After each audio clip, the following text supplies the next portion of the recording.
Boa noite a todos,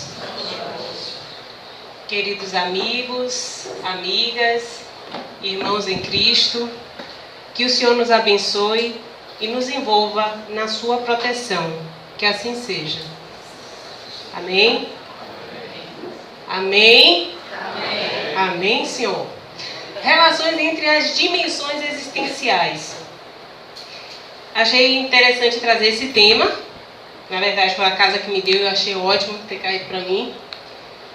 Quando a gente fala de dimensões no cotidiano, parece algo muito fácil de ser entendido, mas já me deparei com muitas perguntas, muitos questionamentos a respeito de o que seriam essas dimensões. Quando a gente fala de dimensão, não vou dar aula de matemática, não vou dar aula de física, não se preocupem. Mas é necessário trazer didaticamente de uma forma muito fácil para que todos nós possamos compreender o significado da dimensão e como nós lidamos com as várias dimensões existenciais que estão a interagir conosco.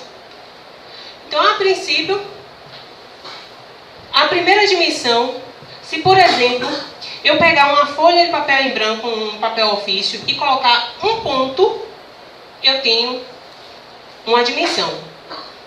Se eu puxar esse ponto como uma reta, ali que vocês estão vendo, ainda estou na primeira dimensão. Em um plano, que é o papel ofício, uma reta que pode tender ao infinito. Primeira dimensão.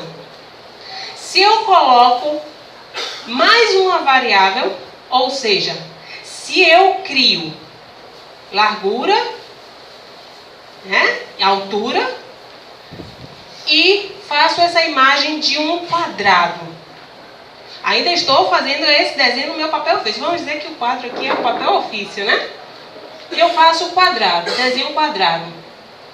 Esse quadrado com duas dimensões, ou seja, altura e largura, estamos com a segunda dimensão. A terceira dimensão, eu pego esse quadrado que eu desenhei e puxo para a frente, aí eu já vou ter um cubo, não é isso? Com uma profundidade. Aí eu tenho mais uma dimensão. Altura, largura, agora profundidade. Terceira dimensão. Então, a gente ouve falar, vou assistir um filme, porque lá é 3D, 4D, né? Tudo é D. Que D são esses, né? Que dimensões são essas que a gente ouve falar vulgarmente e achando que está entendendo que é isso que acontece geralmente, que eu vejo muito na seara espírita, são pessoas falando a respeito de termos que não entendem, não compreendem. Então, aqui, quando eu estou na terceira dimensão, eu posso afirmar para vocês que nós encarnados, vivenciando nossas experiências aqui na Terra, estamos na terceira dimensão. Tudo que nos envolve aqui, que está conosco, nós somos tridimensionais, temos altura, largura, infelizmente minha largura está crescendo, largura, profundidade, né? É a cadeira, é aqui a estrutura do centro, é o carro. Se a gente fosse afastando, olhando, né? A cidade, os prédios, tridimensional, terceira dimensão. Para ir para a quarta dimensão, já tenho como se fossem duas tridimensões. São duas tridimensões interagindo uma com a outra. Ih, Karina, está ficando complicado. Tá começando a ficar complicado. Porque para entender a quarta dimensão, e pior, a quinta, né? A quinta que aí já está tão embaralhada as dimensões. E olha que os cientistas já chegaram até a 11ª. Mas vamos ficar aqui no básico, porque a gente não precisa, nós espíritas, aprofundar até a 11ª. Até a quarta já é interessante. Por quê? Como eu afirmei, estamos na terceira dimensão. A gente lá na praia, né? Foi ontem isso. Todo mundo aí na prainha, fazendo sol. E essa terceira dimensão, nós temos a atuação do tempo. Tudo aqui que nós vivenciamos, inclusive nossa encarnação, nós percorremos um espaço de tempo. Não é isso? Um período para ser gestado, né? Para a gente não nasce de uma hora para outra. Muitas vezes 7 meses, né? Às vezes 9 meses e vai lá. Normalmente.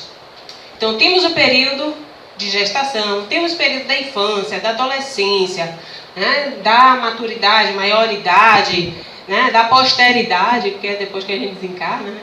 Então, nós temos períodos aqui, vamos vivenciando. Se eu pegar uma semente hoje e plantar, amanhã eu não vou olhar e vai ter um coqueiro. Não.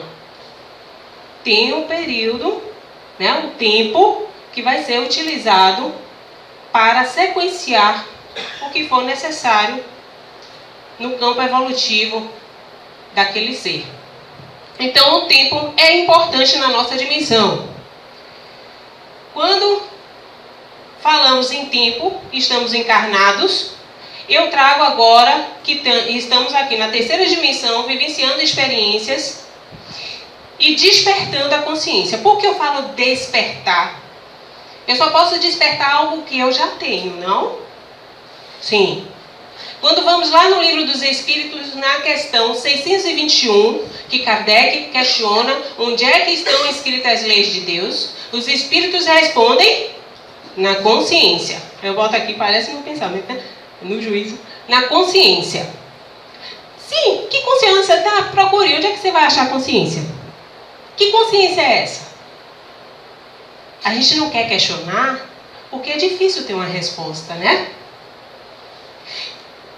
Quando eu falo despertar a consciência, é porque ela já está em mim. E quando nós investigamos a evolução do espírito, como são criados os espíritos? Simples e ignorantes. Mas quando nós vamos lá na questão 26 de O Livro dos Espíritos, nós partimos de um princípio inteligente. E depois, avançamos lá para a questão 73, viramos, ao invés de um princípio inteligente, agora somos um ser inteligente. Estamos falando de espírito. A pergunta é a mesma. Que são espíritos, quem são espíritos? Por que Kardec dá uma resposta na questão 26 e depois uma outra resposta na questão 73? Se é a mesma pergunta. Quando ele fala a respeito de princípio inteligente, o que é um princípio inteligente? É uma inteligência inicial, né, gente? Princípio é aquilo que inicia. Uma inteligência inicial. Muitos dizem que ela se inicia no reino mineral, outros dizem que se inicia no reino vegetal, né? Eu sou da corrente que começa com o reino mineral, eu vou explicar por quê. Então, o princípio inteligente começa a se desenvolver, a se aprimorar, até atingir o grau inteligência no reino mineral, passando pelo vegetal, animal, até atingir o hominal e despertar a consciência. Então, na primeira e segunda dimensões, existe consciência, mas consciência em estado latente, não é necessário. Ou seja, é uma consciência que não precisa ser utilizada e, inclusive, o que lhe contém é tão rudimentar que não é necessário tê-la. Então, fica ali, latente, para ser despertada quando atingimos a razão, na terceira dimensão, que nós chamamos do grau de terceira dimensão consciencial. Tá ficando difícil? Um pouquinho, né? Então, da mesma forma que o princípio inteligente, ele se aprimora até atingir o grau de inteligência, nós, com a nossa consciência, também vamos despertando cada vez mais, até um dia atingir o quê? A plenitude de consciência.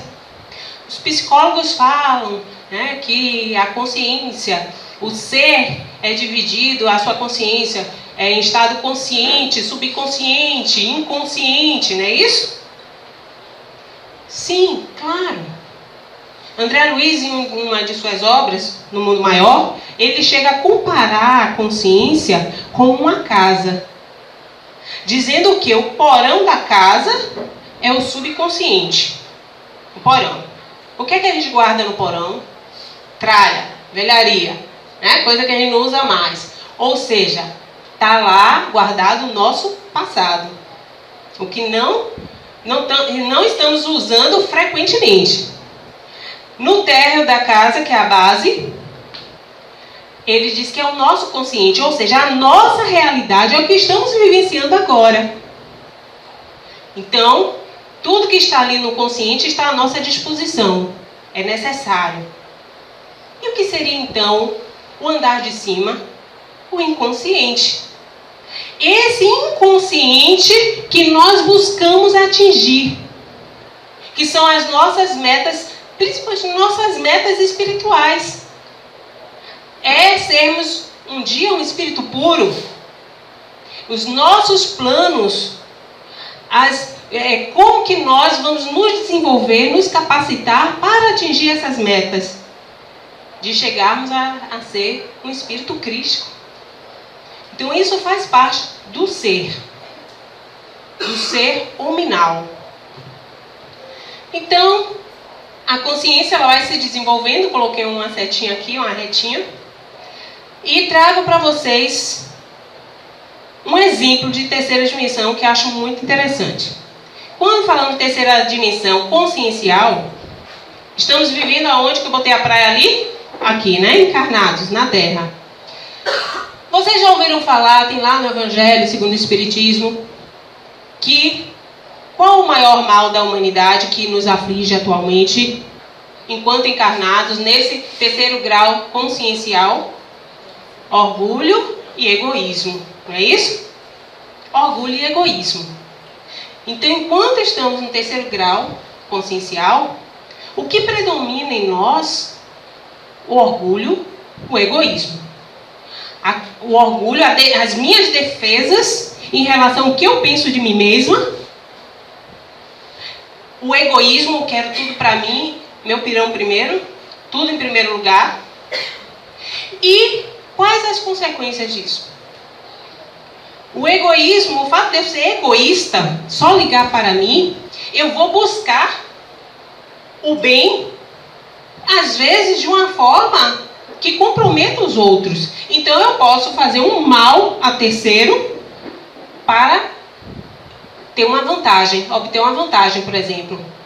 E eu faço esse mal porque eu digo, não vai ter nenhuma repercussão em mim, eu não sei, é isso que eu estou querendo, né? Coisas boas. O mal, ele que vai, no caso, né, sofrer todas as consequências desses atos, do mal que eu estou causando nele. Isso não me atinge, é verdade? É assim? Vamos fazer um exemplo contrário, né? Se eu faço bem ao meu próximo, se eu estou fazendo bem, eu não faço bem a mim mesmo? A sensação que a gente tem quando faz o bem, não importa as suas intenções, se são intenções nobres ou intenções até com a questão de interesse, não importa. Você não fica feliz porque atingiu o seu objetivo, fez a outra pessoa feliz?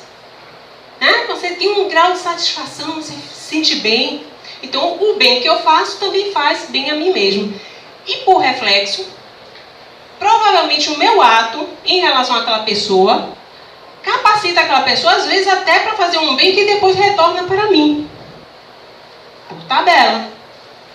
O mal também é assim. Então, se eu faço um mal a ele, mesmo que eu, nesse momento, não tenha remorso, arrependimento, aquela sensação de que fez algo de errado, né? Ao contrário, muita gente me pergunta isso, vira assim, Karina, como é que pode existir gente? Parece que o povo faz mal e nem sente que vai ter uma repercussão nele. Parece que a pessoa não está sentindo que está fazendo mal, de tão natural que é agir, né? Na maldade. Não é isso? Por quê? A pessoa tem aquele pensamento materialista, né? Do pó eu vim, ao pó retornarei. Aqui fica, não vai ter nenhuma repercussão. Mas nós, espíritas, que já entendemos que a nossa realidade não é só na terceira dimensão, a nossa realidade é muito maior, que a vida prossegue, as consequências podem não surgir agora dos meus atos negativamente em mim, mas em algum momento isso vai ocorrer, porque é da lei divina. não depende de outro ser ou de mim, depende da lei divina. Então pode ser que eu não responda pelo mal agora. Pode ser que eu responda até na próxima encarnação. Então todo mundo vai me ver malvada, fazendo maldade, e ainda me dando bem, ainda fala, como é que essa pessoa ainda se dá bem? Porque nós somos imediatistas, nós ainda não pensamos como espíritos imortais. Quando a gente pensa como espírito imortal, o que eu faço aqui agora, eu me preocupo que pode ter consequências lá na frente. Porque eu sei que eu vou reencarnar. Mas aquele que não se preocupa com isso, que nem sabe o que é ser um espírito imortal. Tem algum espírito aqui? Tem? Ah, graças a Deus, né? Se dissesse não, eu ia mandar trucidar todo mundo e deixar para responder em outra encarnação. Então, eu trago esse exemplo aqui interessante. Dos mensageiros, no capítulo 4, Vicente, casado com Rosalinda. E 10 anos de casamento já, com 2 filhos. Ele tem um irmão, advogado, Eleutério, que fica com problemas na vida, inclusive problema financeiro, e vai morar com o casal, com essa família. Com o tempo, Eleutério, que trabalhava no laboratório, a sua esposa largou o trabalho porque tinha que cuidar das crianças, né? Depois da maternidade, acabou ficando mais em casa. Com o tempo ele foi notando o comportamento da esposa se modificar. Um belo dia apareceu uma bolha no nariz. Essa bolha infeccionou de tal forma que teve sepsemia e acabou desencarnando, né? Entrou num estado grave de infecção e desencarnou. Aí ele está lá no mundo espiritual conversando com André Luiz, falando que ficou muito tempo no umbral, padecendo nas trevas, anos e anos, até que um dia ele foi socorrido e levado para nosso lar. E quando recompôs as suas forças, a primeira coisa que ele quis foi ver a família, visitar a família. Ele, para minha surpresa, André, quando eu chego, minha esposa, a viúva, né? Casada com meu irmão. Aí André Luiz ainda virou assim, mas isso aconteceu comigo também, foi muito parecido comigo. Eu fiquei no umbral um bocado de tempo, depois, quando eu cheguei aqui no nosso lar, cuidaram de mim, e a primeira coisa que eu fiz foi visitar minha família. E cheguei lá, minha esposa também tinha casado. Aí ele, mas comigo foi diferente. Porque além de descobrir que eles tinham se casado, descobriu que eles tinham tramado para a minha morte. Naquela época era muito difícil a mulher se divorciar. Então, eles tramaram que iriam pegar uma bactéria no laboratório onde o próprio Eleutério trabalhava e implantaria em alguma ferida, alguma mucosa, para desenvolver determinada doença. E a mulher que fez isso, colocou lá a bactéria, ele, né, faleceu. Então, André, nesse momento, fala, sim, e os criminosos? E eles como estão, já que você foi visitá-los, né? Aí Vicente fala, Rosalinda e Eleutério vivem aparentemente felizes. São excelentes materialistas, por enquanto, e gozam, no mundo transitório, grande fortuna moedada e alto conceito social. A nossa visão, na gíria, a gente falaria, se deram bem, né? Mas e a justiça? Perguntou André Luiz. Não falemos mais nisso. Aí mais à frente no capítulo, Vicente fala uma coisa que eu acho maravilhosa.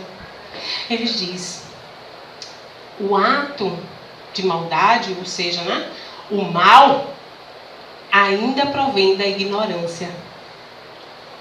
Porque quando nós sabemos as consequências dos nossos atos, podem tardar, mas não vão falhar, em algum momento vamos responder. Quando deixamos de ser ignorantes, nós temos mais cuidado com a nossa forma de agir, a nossa forma de pensar, a nossa forma de nos comunicar, não é isso? Quarta dimensão. A quarta dimensão, o tempo já não é tão importante. Sim, Karina, que quarta dimensão é essa? Gente, a gente Nós, pelo menos espíritas, temos esse privilégio de ter plena noção do que é uma quarta dimensão. Embora muitas pessoas não despertem para isso. Quarta dimensão, eu posso dizer que é o mundo espiritual.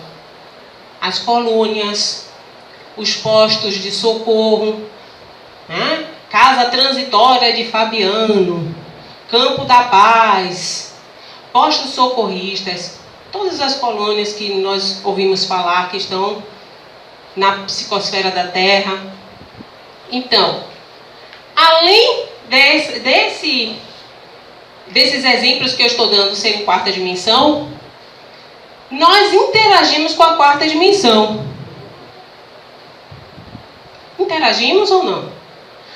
Vocês estão vendo aqui, deixa eu apresentar para vocês, Geliel. Geliel é meu anjo da guarda, ele me acompanha em todas as palestras e no dia a dia em tudo que eu faço. Vocês estão vendo, Geliel? É uma simpatia. Oi, Geliel, estou vendo você. Estão vendo? Mas ele está comigo, eu tenho certeza. Embora também eu não veja. Mas eu sinto. Pela intuição que eu tenho. Às vezes, determinadas ocorrências que eu sou livrada, e naquele momento, por algum reflexo meu, eu viro assim, eu sei que foi você, Julião. Você me fez virar o volante para cá, porque senão eu tinha batido. Nossos anjos da guarda, os nossos companheiros que estão aqui trabalhando no centro, a equipe espiritual que está conosco nesse trabalho, nesse momento, nesta doutrinária, os nossos irmãos desencarnados que estão aqui também conosco, ouvindo a palestra, recebendo os socorros da equipe espiritual, tudo o que está aqui acontecendo, na quarta dimensão está interagindo conosco, a terceira dimensão. Mas na quarta dimensão, quando eu falei agora, equipe espiritual, ajudando, auxiliando, quando nós observamos na literatura espírita, aquele que presta socorro, aquele que ajuda o irmão, o próximo, com solidariedade, com fraternidade, se importando com o outro, eu pergunto, ele se preocupa com o tempo? Tem que fazer isso rápido? Tomara que essa pessoa que desencarnou, que está aqui, tem até um capítulo nos Mensageiros que eu acho interessante, que é os que dormem. André Luiz chega num posto de socorro com o Vicente e tem como se fosse assim, vários casulos, né? Sarcófagos, com os espíritos lá dormindo, desencarnados. E ele fala, olha, aquele ali tem 2 anos que está dormindo, aquele tem 10, aquele tem 20. O tempo lá é importante. O tempo vai ser o necessário para acontecer o que tiver que ser contigo. Ninguém fica preocupado se... André Luiz não estava lá preocupado. Eu estou aqui no umbral, já tem... Ele não tinha nem noção de tempo. Se eram 8 semanas, 8 meses, 8 anos, acho que ele pensou que foram 80 até, né? Porque é a eternidade mal. Então o tempo já não é tão importante, mas desenvolver as nossas habilidades, os nossos talentos, sim, isso é muito importante. Então nós vamos ver na quarta dimensão os espíritos que estão empenhados na sua própria evolução, ajudando o próximo, sendo fraternos, sendo solidários, se empenhando a verdadeira lei, como diz Jesus, amar o próximo como a si mesmo, amar a Deus acima de todas as coisas e ao próximo como a si mesmo. Então, é isso que nós vemos na quarta dimensão. Um maior estado de consciência. Segundo Adenauer Novaes, no livro Psicologia e o Universo Quântico, um olhar sobre o paradigma espiritual, ele diz, enxergamos, percebemos, pela consciência em 3 dimensões. Se em 4 dimensões já é complexa a percepção da realidade pelo ser humano, o quão inimaginável deve ser quando o número é maior. Como eu disse, somos espíritas, já temos uma noção, uma percepção da quarta dimensão. Mas em que não é? Que não é? como vai entender a quarta dimensão? Aqueles que, inclusive, nem acreditam na imortalidade da alma. Tem gente que nem acredita em espírito. Aliás, tem uns espíritos de pouco aí que dizem que não tem nem alma. É um desalmado mesmo. Então, aqui, outro exemplo, para entendermos a quarta dimensão. Todos nós passamos pelo estado de emancipação da alma quando dormimos. Durante o sono, o nosso perispírito, os laços que unem o perispírito ao nosso corpo, eles afrouxam e dão uma liberdade maior para o corpo espiritual e explorar outras dimensões. Começando pela quarta, é óbvio. Então aqui, por exemplo, no livro Missionários da Luz, nós temos o caso de Adelino e Raquel, que são casados. Aqui eles estão dormindo, tá vendo o casal dormindo? Eu estou na frente, né? Casal dormindo. Adelino, quando está dormindo, ele se emancipa e está do lado do corpo dele. Raquel também se emancipa, está ao lado do corpo dela, conversando com a mãe. Adelino não vê Raquel conversando com a mãe, nem Raquel vê Adelino.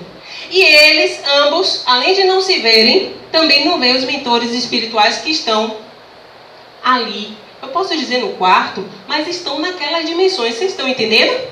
Então, por exemplo, às vezes numa reunião mediúnica, eu estou fazendo um atendimento, aquele que é trazido para ser socorrido através do médium, o médium fica falando conosco e a gente, né, como dialogador ou então doutrinador, estamos ali conversando através do médium.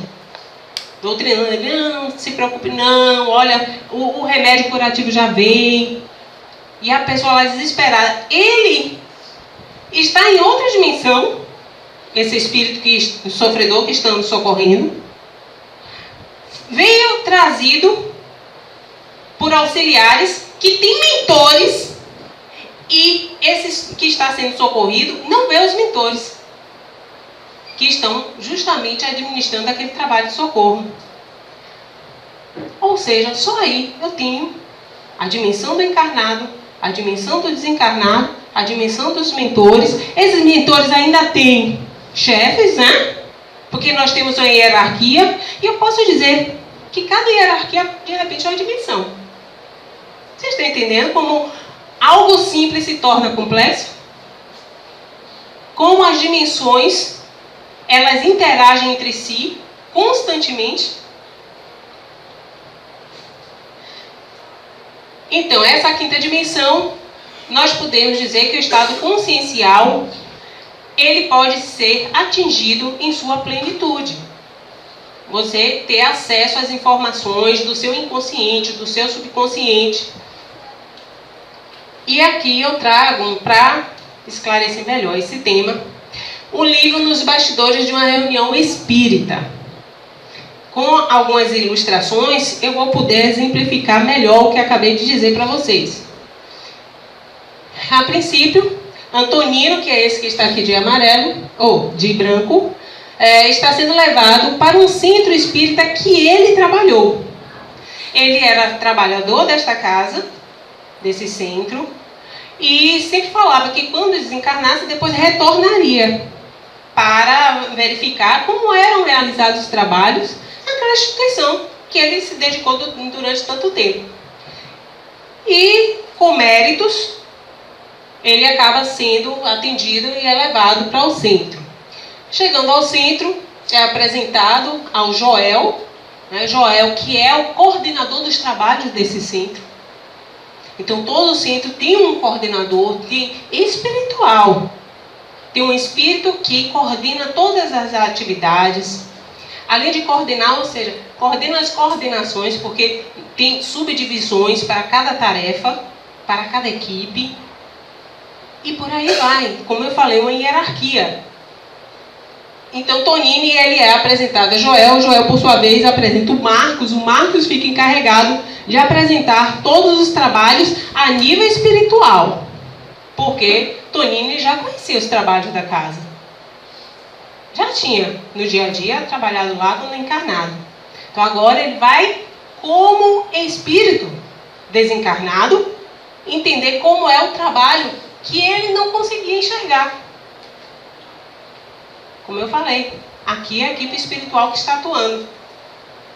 Então, aqui já são os desencarnados se reunindo antes da reunião doutrinária acontecer, né? Antes de ser aberto o centro ainda está fechado. A equipe já está a postos, discutindo como é que vai ser o trabalho da noite. Isso acontece muito às pessoas que estão acostumadas a participar de reunião mediúnica. Nós sabemos que nós temos que chegar com antecedência pelo menos meia hora, porque a equipe espiritual já está lá, já tem uma hora antes dos trabalhos. Ela faz a asepsia do local. O centro também, ele passa por uma asepsia espiritual. Então, a equipe está reunida. Aqui nós temos 2 guardiões, ou seja, 2 seguranças, que sabem manejar fluidos específicos para evitar que os espíritos que não são permitidos adentrar ao centro, por infinidade de problemas, eu vou falar mais à frente, esses espíritos, as emanações psíquicas, não chegam a atingir os trabalhos da casa. Porque vocês acham o quê? Nós estamos vivendo aqui a nossa vida, no dia a dia, e só os obsessores que fazem influência negativa na gente? Porque a gente chega no centro dizendo assim, estou com imposto, tira de mim, não é isso? Mas não. A psicosfera da Terra toda. Nós estávamos em cerca de 22 bilhões de encarnados e desencarnados. Nem sei quanto é que está mais agora. Então, imagine essas 22 bilhões de mentes pensando, e muitas delas pensando que não devem, influencia uns aos outros. Então, temos esses guardiões para garantir a segurança e não ter interferência negativa nos trabalhos da casa. Esses espíritos aqui estão, trazendo umas ânforas, umas jarras. Isso daí é simbolicamente representado espiritualmente, porque se nós desencarnarmos aqui agora, é por isso que tem muita confusão com os desencarnados, coitados. A gente desencarna e vê que a realidade é essa. A realidade é essa. Se você está doente no hospital, está lá na UTI e você desencarna, quando você abre o olho, você está naquele hospital, naquela cama. Aí depois você vai ser direcionado para outro lugar. Mas espiritualmente você vê tudo igual. Por isso a confusão daquele que desencarna.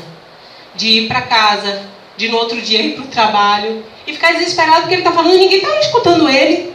E por que não estão me escutando? A realidade do desencarnado é a mesma nossa. Até que ele entenda que desencarnou e vá começando a modificar a sua realidade. Então tem essas ânforas, segundo o livro, ele descreve dizendo que tem um conteúdo fluídico retirado das plantas, da natureza. Esse conteúdo fluídico vai ser, inclusive, misturado para fluidificar a água que é entregue no passe, depois do passe, né? Aquela água maravilhosa. Aqui já se preparando para iniciar a reunião com os aparelhos que eles falam, tecnológicos. Interessante que esse livro já tem bastante tempo, mas parece ali como se fossem smartphones, não é? E o centro vai abrir. Eu achei interessante essa gravura, quando eu vi essa ilustração, tudo aí é do projeto Imagem, que eles disponibilizam na internet pra gente. Eu olhei assim, é um centro ou é uma liquidação? Parece que todo mundo vai entrar correndo, né? E ele até explica, é um centro que é muito procurado, porque faz muito trabalho de cura. Aí eu me lembrei realmente de uns centros que são famosos, principalmente no sul do Brasil, a gente vê alguns no Rio de Janeiro, que são procurados, inclusive à distância. Tem gente que vai peregrinando para esse centro para fazer os tratamentos. E aqui é a frente do centro. Aí essa frente do centro, eu vou explicar com calma, porque nós temos o pessoal aqui entrando, vocês veem que a cor modifica, né? Ele quis, o projeto Imagem, intencionalmente, colocar em preto e branco aqueles espíritos que não têm condições de adentrar o centro, com energias deletérias. Eles ficam fazendo escândalo na frente do centro. Deixa entrar. Uns gritam achando que, inclusive, pela vibração e a luminosidade da luz que tem no portal, né, de entrada do centro, eles pensam até que é a entrada do paraíso. Deixa entrar, eu quero ir para o paraíso. Tem uns que chegam a dizer, eu tenho credencial, eu fui padre, o outro eu fui ministro da fazenda. Aí começa, né? Achando que pode entrar só porque foi alguém importante ou porque foi um religioso. E, no entanto, tudo tem seu momento de ser. O tempo é de Deus. Não é o tempo. O tempo não é nosso. A gente não controla o tempo. O tempo é de Deus. Então, aí ficam desesperados na frente, querendo entrar. Tem crianças que são levadas para o centro também. Antes de começar a reunião doutrinária, aquela música, nós chegamos aqui, tem uma música que é suave, tocando. Às vezes tem música ao vivo, como já teve aqui também, até com o nosso irmão André Luiz, nos teclados. Então, alguém tocando violão. Essa música já vai nos trazendo uma paz interior, um estado de relaxamento, fazendo com que as nossas vibrações fiquem compatíveis com o ambiente, para recebermos os fluidos salutares da nossa reunião. Daí, desde o início da música, aqui está representado como se fossem algumas pequenas pétalas caindo. Essas pétalas como se fossem... Em alguns centros eu já vi essas pétalas, inclusive, serem materializadas. Acho que ocorreu uma vez aqui também, não foi? Acho que uma palestra que falaram. Essas pétalas materializarem-se, no final da palestra, ela some, mas você vê caindo. Alguns videntes conseguem enxergar. Assim como o vidente ele percebe os desencarnados, ele consegue ver pelo seu campo áurico, ele consegue ver essas pétalas também. A reunião já está começando, já apresentaram, agora vem o orador, o palestrante, o expositor da noite. E atrás dele, vocês podem observar que nós temos dois desencarnados, dois espíritos, dois mentores espirituais, que estão ali intuindo, orientando, para que a informação chegue de forma clara, precisa, para todos aqueles que necessitam. Então, ali você vê a ligação entre o mentor e o orador,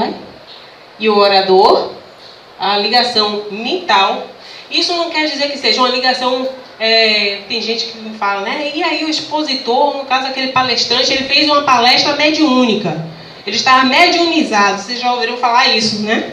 É uma influência que tem o guia, que tem, na verdade, uma sintonia tão grande com o palestrante, que ele realmente tem alguns que são mediunizados, acabam falando de forma mediunicamente e no final ainda esquece até o que disse.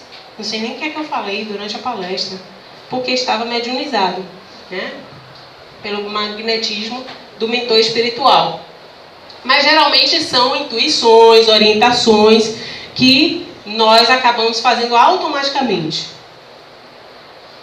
E durante a palestra, palestrante falando do evangelho, de amor, de perdão, de arrependimento, e algumas pessoas vão se tocando com determinadas situações. Poxa, eu poderia ter mais paciência. Hoje discuti com minha mãe, que foi o caso dessa menina que ela ficou pensando, né? Eu fui tão impaciente com minha mãe, acabei discutindo com ela, fui severa, falei palavras ríspidas e saí de casa, ela estava tão triste.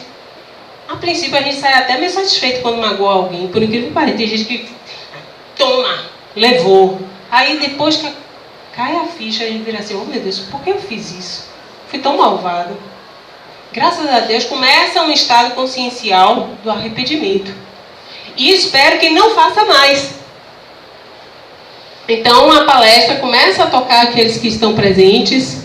Essa senhora é representada com esse fumacinho aqui, né, que está contornando a cabeça dela, com pensamentos deletérios, pensamentos negativos, aquela pessoa que se diz coitada, tudo de errado está acontecendo comigo, por que, meu Deus, que isso está acontecendo comigo? Fulano fez isso comigo, é a vítima de tudo que dá errado. Poxa, por que a vítima de tudo? Tem gente que se acha a vítima do mundo.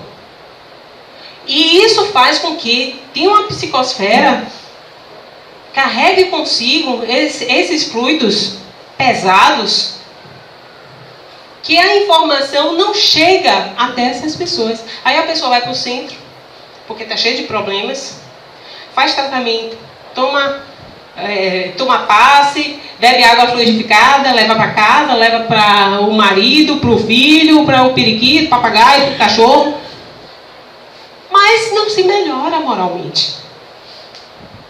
E se ela não se melhora moralmente, as situações ou permanecem ou só modificam de figura. É como se um problema fosse trocado por outro, constantemente. Aqui nós temos um outro companheiro que está dormindo. E aí eu acho interessante que teve uma vez uma amiga que eu levei ao centro, uma casa irmã até, e ela estava cheia de problemas, né, na época. Então, fiz a palestra e eu fiquei triste porque minha amiga e dormiu a palestra inteira. Poxa, logo você que é minha amiga, dormiu a palestra toda, porque não dá nem pra perguntar como é que foi, o que você achou. Ela dormiu e eu via, né? De casa estou vendo todos vocês. Né? Deixa eu ver se tem alguém dormindo, tem não. Então, eu olhando e ela lá, aquilo até me incomodava, mas eu tentava não me distrair, porque às vezes a gente se distrai com bobagem. Aí no final eu virei para ela, mas menina, como é que você dormiu a palestra inteira? Aí ela, Karen, toda vez que eu entro no centro, é só sentar na cadeira daquela, eu durmo. Uma amiga já veio me falar que são os mentores da casa que me dão passes, e o passe é tão forte que eu já durmo. A gente, eu nunca vou falar nisso, não. É porque aí eu relaxada, dormindo, eles vão me trabalhando. Gente, quanto mais desperto estivermos para o aprendizado, melhor. Ou vocês acham que alguém faz faculdade ouvindo as aulas, dormindo à noite? Não. A gente assiste a aula, a gente interage, a gente estuda, a gente não é dormindo. Por que o mundo espiritual tem que ser diferente? Aí, resultado. Quando eu falei para ela o que realmente acontece, que é isso aqui, eu digo, você, na verdade, deve estar com tantos obsessores, querida. Daí seus problemas, que seus fluidos ficam tão pesados que lhe dão sono. Não, mas eu estava dentro do centro, que é isso? Sim, você estava dentro do centro, mas a ligação fluídica ficou. Porque a gente acha, às vezes, que está dentro do centro, com todas as proteções que nós temos aqui, nada vai nos acontecer. Depende, se você está com a mente ligada em tudo que você está passando e que está lá fora, por isso que a gente fala, né? Vamos desligar um pouco dos nossos problemas. Quando a gente começa a fazer o relaxamento para começar os trabalhos da casa, e a pessoa não sai daquela sintonia, acontece isso. Aqui nós vemos a ligação fluídica com o obsessor que está lá fora, que não pode entrar no centro. Mas continua emanando fluidos deletérios negativos para aquela pessoa que está na palestra. Então, quando você dormir, a próxima vez, fique preocupado. Outros nem prestam atenção no que o palestrante está falando. Por quê? Estou preocupado com o meu processo, estou preocupado com os cálculos que eu tenho que fazer quando chegar, porque eu sou contador, tenho uma cliente muito forte para dar conta. Tem que fechar aquela venda amanhã, tem que chegar cedo. Meu Deus do céu, eu vou dormir tarde hoje, que eu vou... Com preocupações que não é o momento. Gente, a reunião aqui na casa doutrinária, pelo menos para vocês assistirem, uma palestra de 60 minutos, no máximo, se você chegar uns 15 minutos antes, uns 15 minutos depois, 1h30 do seu dia. Pare durante 1h30 desse dia para se dedicar ao seu corpo espiritual, a você como espírito. Nós chegamos em casa, a gente toma banho, a gente escova o dente, a gente vai comer, vai dormir. Vamos atender as nossas necessidades do corpo humano, não vamos? E as necessidades do corpo espiritual?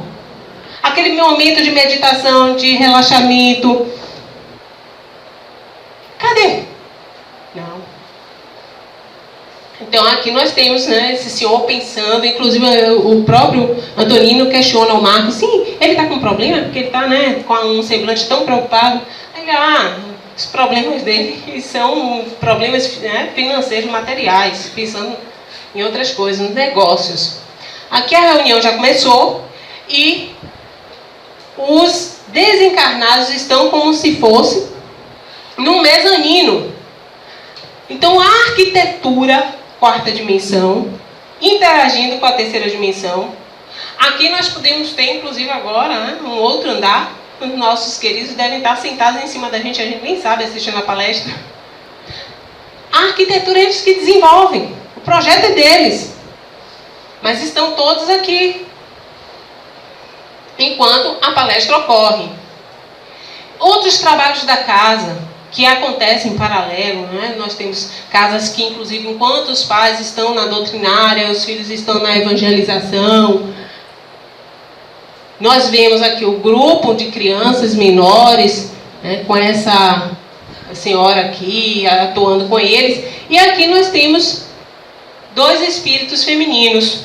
Segundo Antonino, né, Marcos explicando para Antonino, que essas mães, elas falharam como na sua tarefa de mãe, de educar, e agora estavam ali, estagiando, aprendendo. Eu nunca pensei na minha vida em ser evangelizada. Talvez muitos de vocês aqui tenham começado, né, a evangelização desde pequenos. Se vieram de uma família espírita. Eu sou a única espírita da família. Eu sou espírita há 4 anos. Então eu não tive esse privilégio. Eu fico pensando, talvez minha mãe, né, mais tarde seja uma dessas mães aí desencarnadas que vão estagiar, porque não me evangelizou. O fato de eu me evangelizar mais tarde, né, na fase adulta, não isenta a falha da tarefa materna. Lembrem-se, está lá no livro dos Espíritos. Ser pai, ser mãe, é missão. Então nós temos aqui, também, né, dois espíritos femininos se preocupando em ver como que essa senhora aqui que está evangelizando, falando para as crianças, contando histórias, está fazendo. Na entrada do centro, alguns centros têm um caderninho para colocar nomes, outros que não têm esse caderno, as pessoas colocam pedaços de papéis, colocam em cima da mesa, ou às vezes tem uma mesa específica para colocar aqueles nomes, né? Tem um bloquinho. O que fazem com esses nomes? Eu uma vez cheguei num centro espírita e perguntei, vem cá, para o diretor da casa, né? O presidente, o que fazem com esses nomes? Aí ele, olha, Karina, nós colocamos numa mesa, deixamos lá aberto, fazemos uma oração, o grupo de oração faz a oração, deixamos aberto, no outro dia nós jogamos fora. Porque o trabalho é com a espiritualidade, não é conosco.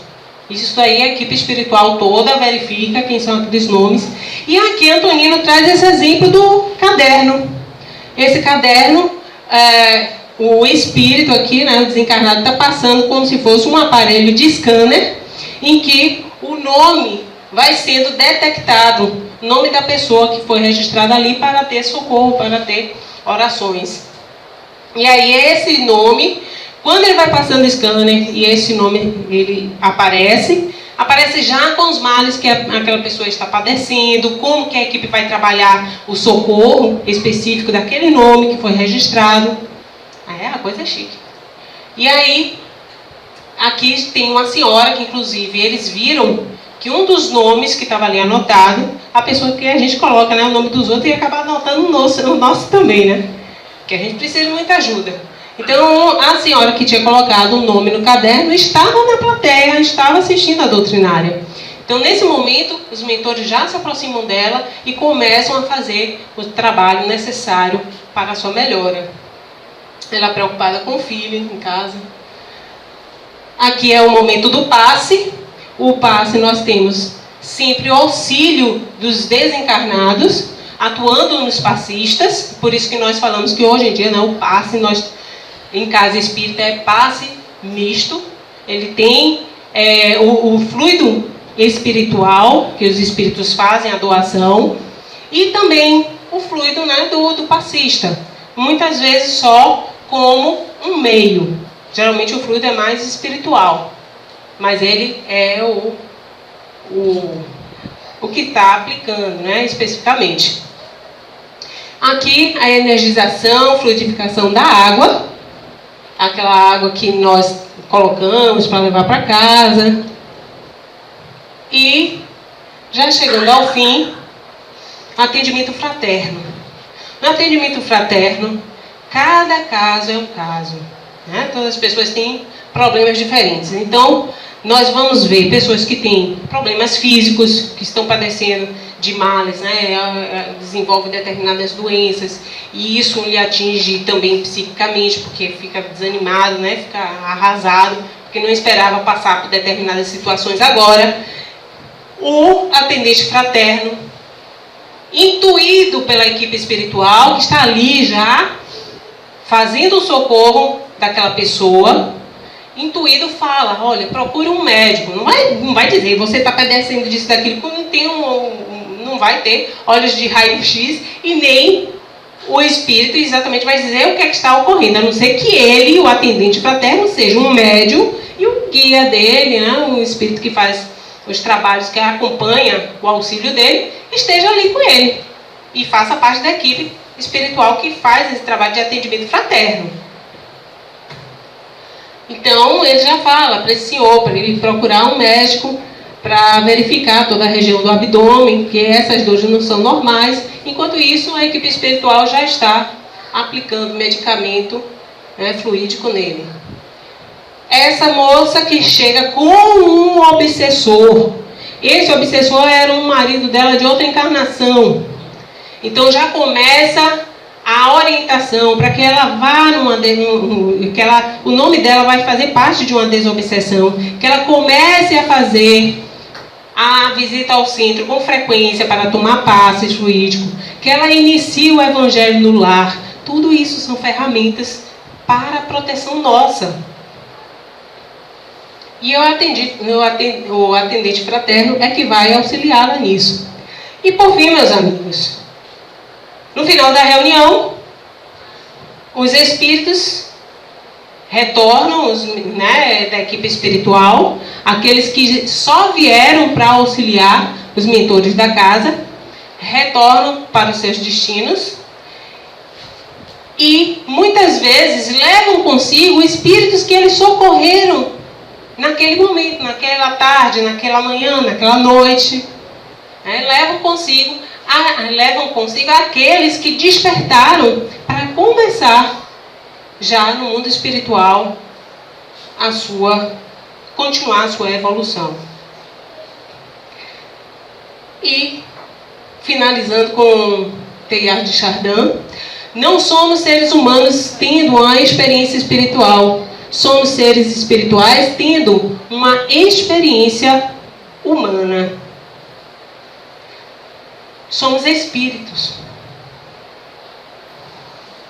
Um exercício ótimo para se fazer todos os dias quando nós acordarmos é chegarmos diante do espelho. Pode aproveitar aquele momento de escovar o dente. Olhar para si no espelho e dizer, eu sou um espírito. Eu tenho luz. E começar a se ver como espírito. A ter postura de espírito. A lembrar que naquele momento que você vai fazer algo de errado, que ninguém está vendo, está assim. Tem muita gente vendo. Aliás, você não deveria nem se importar com aqueles que você não está vendo, mas que estão vendo. Porque o mais importante, ninguém pode estar vendo, mas Deus sempre vê. Através dos seus ministros, através dos seus prepostos, Deus sempre está conosco. Então não fique pensando, eu vou aproveitar porque ninguém está vendo, vou cometer esse desfalque aqui, vou cometer essa falta. Não. Tem gente vendo sim. E o pior de tudo, Você mesmo está vendo suas ações. Então é aquela velha história. Diante de uma determinada situação, inclusive aquele que vier de fora te corromper, porque nós estamos constantemente numa luta conosco, combatendo aqueles males que nós trazemos de outras encarnações, ou até da infância, até dessa própria encarnação. E nós, naquele esforço de melhorarmos moralmente, sempre vem uma pessoa próxima e fala: pra quê, meu? Que nada, largue isso. Ninguém vai ficar sabendo. Você, eu vou me lembrar disso. E o pior de tudo, eu sei que Deus sempre está vendo. Então, tenham muita força. Procure a vontade dentro de vocês mesmos e lutem. Lutem por cada um, pela sua própria evolução. E a forma de fazer isso é amar o próximo como a si mesmo. Amando, é amando que a gente evolui. Quando a gente ama, a gente não ofende. Quando a gente ama, a gente não maltrata, não magoa. Então não venha me dizer: aquela pessoa que é meu parceiro há um tempão e tudo, ele me ama tanto, mas ele me magoa. É porque não ama. Faça uma análise. Amar faz bem, gente. Amar é muito bom. E faz bem a quem recebe. Muita paz, muita luz.